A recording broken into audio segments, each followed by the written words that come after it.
Sir എന്താ പ്രശ്നം? എടി എനിക്ക് പറ്റുന്നില്ലടി, അവനിങ്ങനെ വിട്ടിട്ടും എനിക്ക് പറ്റുന്നില്ല.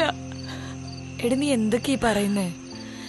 എനിക്കറിയില്ല എടി, ഞാൻ ഒത്തിരി സ്നേഹിച്ചല്ലേടി അവന്, കുറെ നാളൊന്ന് ജീവിച്ചല്ലേ. അവനെ വിട്ടുവെച്ച് എങ്ങനെയാണ് ഞാൻ വേറൊരാളുടെ ലൈഫിലേക്ക് പോവുക? ചേച്ചി എന്താ പറഞ്ഞേ? ആരുടെ കൂടെ ജീവിച്ചു എന്ന്? സഭ നീ ഒന്ന് സമാധാനിക്കേ. ഇവര് കഴിഞ്ഞ 1 വർഷമായിട്ട് ഒരുമിച്ചായിരുന്നു.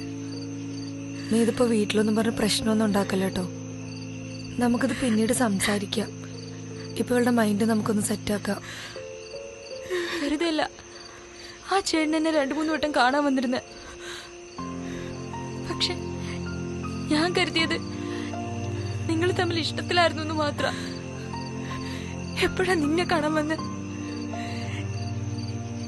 എന്നിട്ട് എന്നോട് എന്താ പറയാത്തെ? എല്ലാരും എന്നെ ഒളിപ്പിച്ചു വെക്കായിരുന്നില്ലേ?